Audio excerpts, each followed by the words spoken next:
Hello, deep and wide thinker. In today's video, I want to answer one question, and that is why every deep thinker needs a reflection room. I first learned about this concept from a hospital, right? So I want to walk you through the story of how it all happened. But if you're new to the channel, I want to let you know the idea around these videos is to share an idea, concept, a tip around thinking deep and wide, note making, creativity, but then also the process of how I actually got to the idea, right? So we're going under the hood and we're going to explore my thought process, and hopefully you gain an insight from it in your thinking deep and wide journey.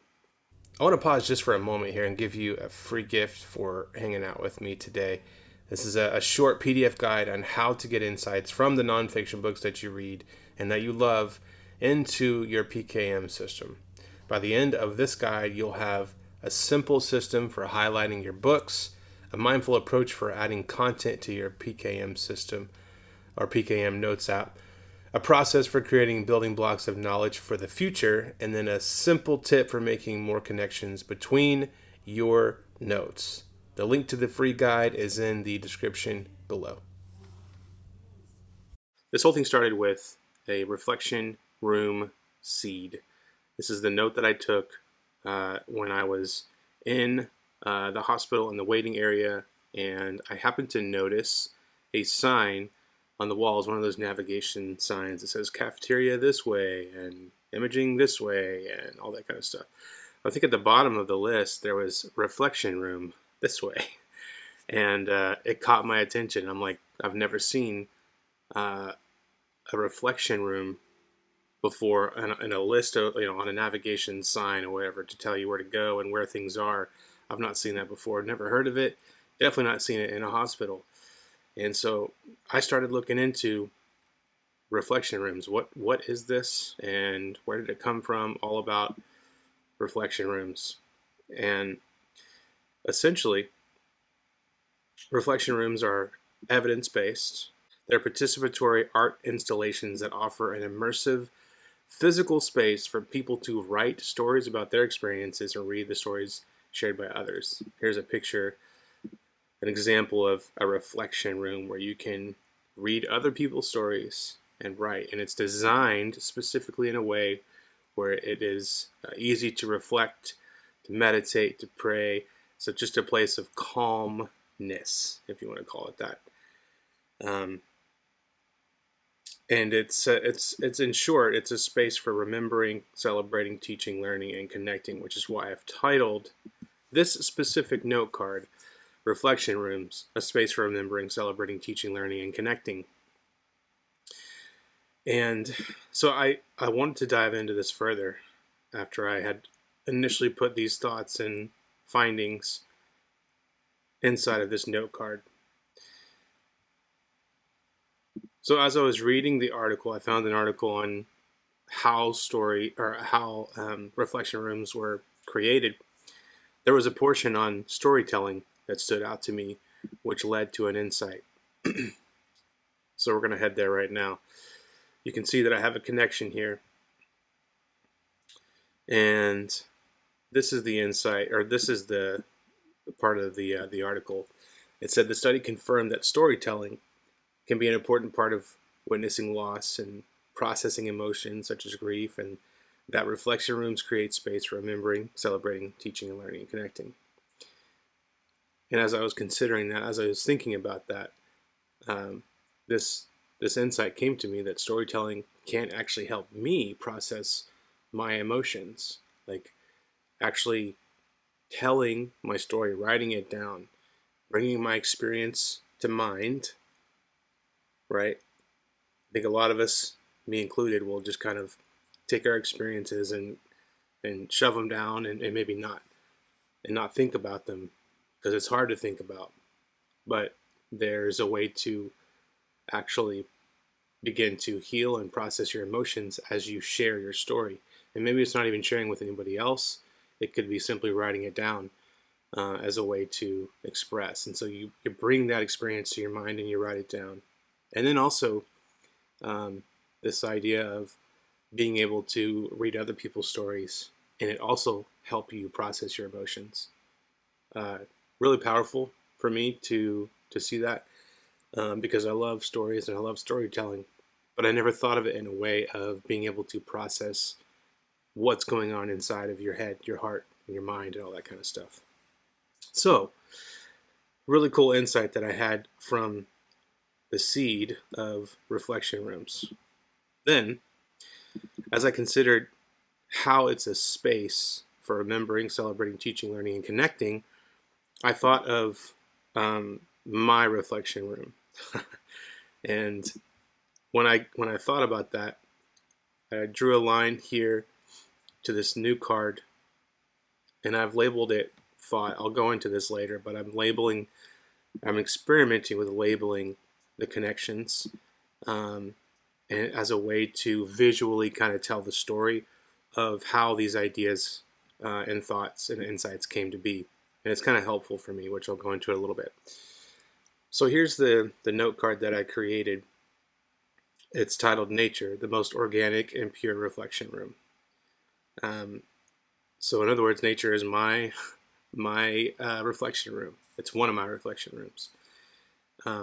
For me, it's a space that's already designed that kind of oozes peace and calm naturally. And because it's peaceful and calm, I'm more easily able to celebrate the good things in my life and how faithful God has been to me and my family. And I learn things all the time when I'm in nature, right? I see connections all the time. So it's naturally a place. I don't necessarily have to design anything. I don't have to go a place that has been designed. It's already designed that way to bring out those things that happen in a reflection room. Now, the word reflection stood out to me. So I did a word study on the word reflect, actually. And you can see this line here. I've labeled it definition of reflect. And this is just a text element here. It's not necessarily a card. I don't really need to make it a permanent note. But to reflect is to think deeply or carefully about. And I thought that was cool, right? So when you put that in context, it's a reflection room is a room to think deeply or a room to think deeply and carefully inside of. But I went a step further, and I was looking up synonyms of the word reflect, and this one caught my attention: to turn over in one's mind. And that phrase right there really stood out to me, which led to this insight. This is a new card here.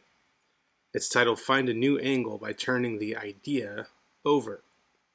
So when I read turn over in one's mind, the synonym of reflect, it kind of painted a picture for me of a geologist studying a new rock that they dug up, right? And they were looking closely at the details, and they sat with it for a while. Then they would flip over the rock and look at the other side and repeat the whole process of just staring at this thing that they found. And I thought, we can do that with ideas. We can do that with our thoughts. We can do that with other people's thoughts. We can stare and just sit with an idea and let it marinate inside of our mind. And then we can flip over the idea and look at it from another angle and see maybe a completely new insight or perspective. Now, as I thought about this idea and I had this insight, there were two related thoughts for me. One of them was a thought that I already had in my notes, and which is build your strategy from your stare. And this came from me listening to a podcast where it was a preacher, a speaker, who was talking about how he stares at the text, at the Bible and the verses. He stares at it for a long time. And as he stares at it, there's things that start popping out. But the stare is, or the power in the stare is that you're sitting with it for a while, right? So this idea of building your strategy from your stare. And then the other one is look at your fish, how to find out what to write about. The story kind of goes like this. There's a college professor who just plops a fish on the desk of his students and says, write about the fish. And he leaves for about 20 minutes, and he comes back and he says, what did you write? The students were like, nothing, it's a fish. It's a fish. And he said, no, look closer. There's so much that you can write about. And the idea that he was trying to convey is that when you sit with whatever's in front of you for long enough, you'll start to notice the details that you never noticed before, right? So look at your fish. Two related thoughts that I had that from this new insight of turning the idea over, which came from looking up the synonym, which came from looking up the definition. Hopefully that helps you in some way in the ideas that you're thinking about. Then I considered the word space, right? I've said it before, right? This is a space for remembering, connecting, learning, and creating and all that stuff. And the word space, the actual word space, reminded me of a quote that I heard that week that I was actually going through this. And this is what I would call an automatic relation, meaning that I didn't need to see something in the whiteboard to make the connection. There's a few of those already, like these connections here. They were connections because they were on the whiteboard, whereas this was an automatic relation in my mind. As I was considering the word space, I remembered this quote, which is, space is where miracles happen, which is another thought or another connection that I made that was automatic when I was considering the word space. And then I decided to do a word study on space and look up the definition. One of the definitions is a continuous area or expanse which is free, available, or unoccupied.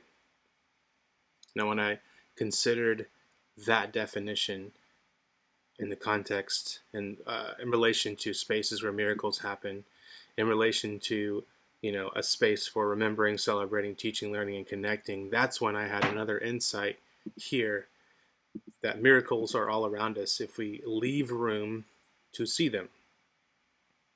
Additionally, thought breakthroughs of thought are right around the corner if we can make ourselves available, right? I'm using these words here, available and free. I really like those words.